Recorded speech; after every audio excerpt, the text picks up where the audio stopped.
অবশেষে আতুর ঘরে শিবিরের আত্মপ্রকাশ। সামাজিক যোগাযোগ মাধ্যম থেকে শুরু করে শিক্ষা প্রতিষ্ঠান, রাজনৈতিক অঙ্গন থেকে চায়ের দোকান, টিভি, টকশো সর্বত্রই চলছে বাংলাদেশ ইসলামিক ছাত্র শিবির নিয়ে নানান আলোচনা সমালোচনা। দীর্ঘ সময় আন্ডারগ্রাউন্ডে থাকলেও শেখ হাসিনা সরকার পতনের পর সারা দেশে বেড়েছে শিবিরের মুক্ত বিচরণ। সম্প্রতি প্রকাশ্যে এসেছেন ঢাকা বিশ্ববিদ্যালয় শাখা ছাত্র শিবিরের সভাপতি সাদিক কাইয়ুম ও সেক্রেটারি SM ফরহাদ। এতে বেশ নড়েচড়ে বসেছে অন্যান্য রাজনৈতিক দলের ছাত্র সংগঠন। অনেকটা নাটকীয়ভাবেই তাদের আত্মপ্রকাশ।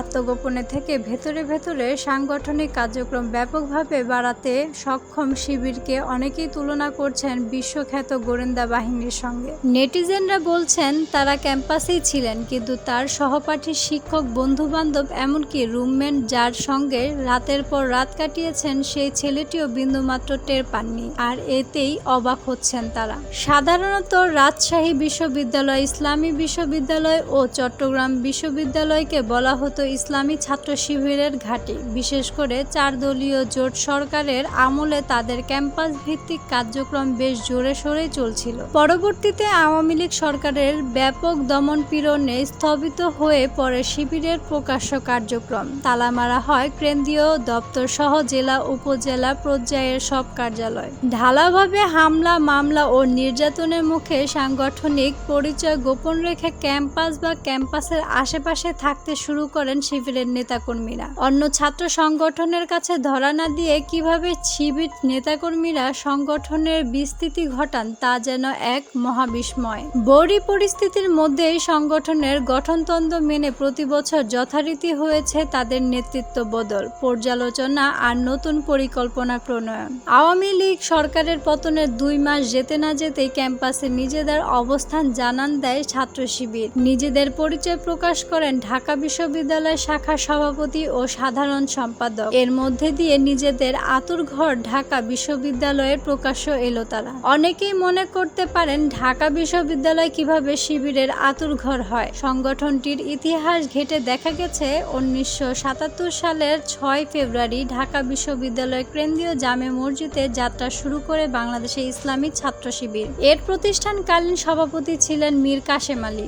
জানা গেছে গত 1 আগস্ট বৈষম্য বিরোধী ছাত্র আন্দোলন চলাকালে বাংলাদেশ জামায়াতে ইসলামী রাজনীতি নিষিদ্ধের পাশাপাশি ছাত্র শিবিরকেও নিষিদ্ধ করা হয়। এর 4 দিন পর শেখ হাসিনা সরকারের পতন হলে 28 আগস্ট জামায়াত শিবিরের বিরুদ্ধে নিষেধাজ্ঞা বাতিল করে অন্তর্বর্তীকালীন সরকার। যেই বিশ্ববিদ্যালয়ে ছাত্র শিবির প্রতিষ্ঠা লাভ করে সেই ক্যাম্পাসে আনুষ্ঠানিকভাবে সংবাদ সম্মেলন করেছে জামায়াত ইসলামী ভাতৃপ্রতিম ও সংগঠন। তবে শিবিরের ছাত্রীদের প্রবেশাধিকারের কোনো সুযোগ নেই। ছাত্র শিবিরের বর্তমান কেন্দ্রীয় কমিটিতে সভাপতি হিসেবে মঞ্জুরুল ইসলাম ও সেক্রেটারি জেনারেল হিসেবে জাহিদুল ইসলাম দায়িত্ব পালন করছেন। 1977 সাল থেকে এই পর্যন্ত এই সংগঠনে 33 জন সভাপতি ও 26 জন সেক্রেটারির দায়িত্ব পালন করছেন। সংগঠন পরিচালনার অর্থকর্মী, সাথী, সদস্যপ্রার্থী, সদস্য ও শুভাকাঙ্ক্ষীদের কাছ থেকে প্রতি মাসে আদায় করা হয়। শিবিরের এই তহবিলকে বলা হয় বাইতুল মাল। সাংগঠনিক প্রকাশনীর মুনাফা ও শরিয়াত অনুমোদিত অন্যান্য খাত এই তহবিলের অন্যতম উৎস। দীর্ঘ 17 বছর পর গত 21 সেপ্টেম্বর ফেসবুক বার্তায় নিজেদের পরিচয় প্রকাশ করেন ঢাকা বিশ্ববিদ্যালয় শাখা শিবিরের সভাপতি সাদিক কাইয়ুম। তিনি ঢাকা বিশ্ববিদ্যালয়ের রাষ্ট্রবিজ্ঞান বিভাগের শিক্ষার্থী। সম্প্রতি ব্যক্তিগত ফেসবুক আইডিতে দেওয়া এক স্ট্যাটাসে ছাত্র শিবিরের কেন্দ্রীয় সেক্রেটারি জেনারেল জাহিদুল ইসলাম বলেছেন, 1977 সালে 6 ফেব্রুয়ারি ঢাকা বিশ্ববিদ্যালয়ের কেন্দ্রীয় জামে মসজিদ থেকে ছাত্র শিবিরের যাত্রা শুরু হয়। সেই দাবিতে শিবিরের কার্যক্রম থাকবে না, এটা কিভাবে সম্ভব? জাতীয়তাবাদী ছাত্রদলের কেন্দ্রীয় সাধারণ সম্পাদক নাসির উদ্দিন নাসির সংবাদ মাধ্যমে বলেছেন, ঢাকা বিশ্ববিদ্যালয় শিবির সভাপতি ও সেক্রেটারির আত্মপ্রকাশকে তারা ইতিবাচকভাবেই দেখছেন। তবে একজন একজন করে নয়, ক্যাম্পাসের সবার পরিচয় প্রকাশ করা উচিত বলে মনে করেন তিনি।